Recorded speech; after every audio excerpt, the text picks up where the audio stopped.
वडोदरामध्ये दोन पर्यावरण प्रेमींनी मिळून एका 100 वर्ष जुन्या बाओबाब म्हणजेच गोरक्षी झाडाला वाचवण्याचा प्रयत्न केला आहे। देशामध्ये सध्या लॉकडाऊन लागू करण्यात आलेला आहे।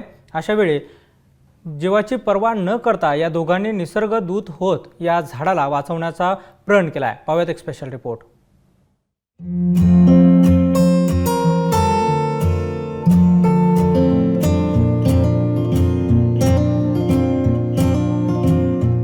गुजरातच्या वडोदरामध्ये असलेलं हे 100 वर्ष जुनं झाड वाढत्या तापमानामुळे कोलमडून पडण्याच्या स्थितीत पोहोचलंय। या झाडाचा एक भाग कोसळल्यानं आता हे झाड वाचणं अशक्यच वाटत होतं। अशा वेळी लॉकडाऊन आणि कोरोना संकटाची पर्वा न करता शहरातील दोन वृक्षप्रेमींनी या झाडाला वाचवण्याचा प्रयत्न सुरू केलाय। या संदर्भात कम्युनिटी सायन्स सेंटरचे संचालक डॉक्टर जितेंद्र गवळी यांनी सांगितलं की बाओबाब किंवा गोरक्षी नावानं ओळखलं जाणारं हे झाड मूळ आफ्रिकेत आढळतात। भारतातही या जातीची काही झाडं मध्य प्रदेश, गुजरात आणि महाराष्ट्रात आढळून येतात। विषाणूचा संसर्ग झालेलं हे झाड वाचवण्यासाठी एक लेप या झाडाच्या मध्ये लावण्यात आलाय। एक्चुअली ये जो पेड़ है वो बहुत ही कम पाए जाते हैं।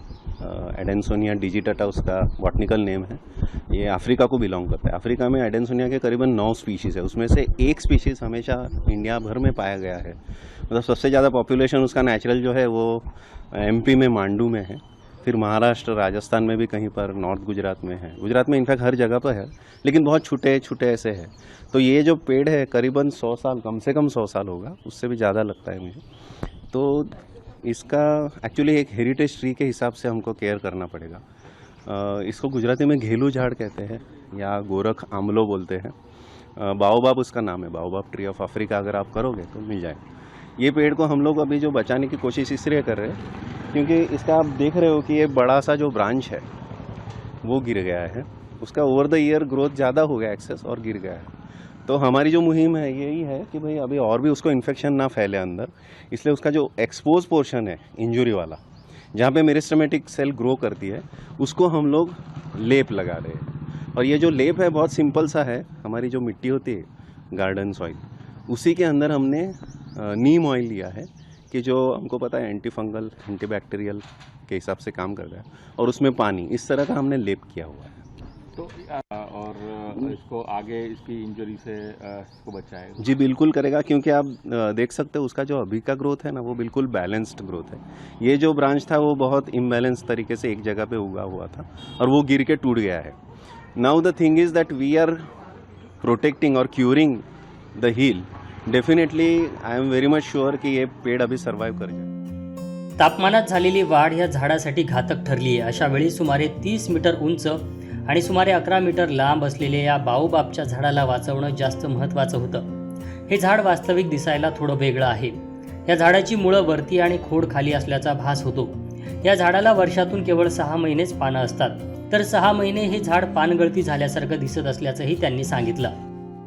ये लॉकडाउन में काफ़ी रिस्क लेके काम हमने किया है। हम जानते हैं कि इस समय घर से बाहर निकलना सही बात नहीं है, लेकिन हमको जब पता चला कि ये हम इनको जिंदा धरोहर मानते हैं, ये जो पेड़ है जिसको बाओबाब बोलते हैं, तो ये जिंदा धरोहर है, उसको मरने से रोकने के लिए ये थोड़ा रिस्क लिया। और ये जो हमने किया वो दवाई उसके ऊपर लगाई ताकि ये जो गर्मी है, अभी 42-43 डिग्री सेंटीग्रेड चल रहा है तापमान, तो उस गर्मी में ये पेड़ को ज़्यादा नुकसान ना हो, इस वजह से ये पूरा एक काम था वो किया है।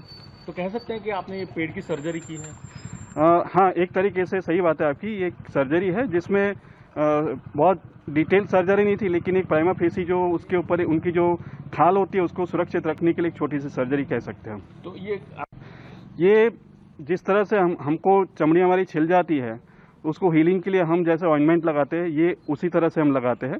लेकिन पेड़ में थोड़ा डेलिकेट होता है क्योंकि उसका जो पूरा खुराक होता है वो उसी छिलके में से आता है। तो अगर उसको हम बचा लेते हैं तो उसकी लाइफ जो है वो बढ़ जाने के पूरे चांसेस रहते हैं। तो ये यहाँ से सिर्फ यहाँ से नई उसकी जो डाली है वो भी फूटेगी? यहाँ जो कट गया है पूरा वहाँ से नई डाली नहीं है, लेकिन उसके आजू बाजू से बाकायदा डाली आ सकती। बाओबाब, बोआब, बोआ, बोतल तर कुठं उलटं झाड अशा अनेक नावानं हे झाड ओळखलं जातं। अरबी भाषेत याला बू हिबाब म्हणजेच अनेक बिया असलेलं झाड म्हणूनही ओळखलं जातं। पर्यावरणाच्या संरक्षणासाठी अशा प्रकारे पर्यावरणप्रेमी जीवाची पर्वा न करता काम करतात. आपला हा नैसर्गिक वारसा वाचवण्यासाठी सर्वांच्या सामूहिक प्रयत्नांचीच आवश्यकता आहे. Bureau report AM news.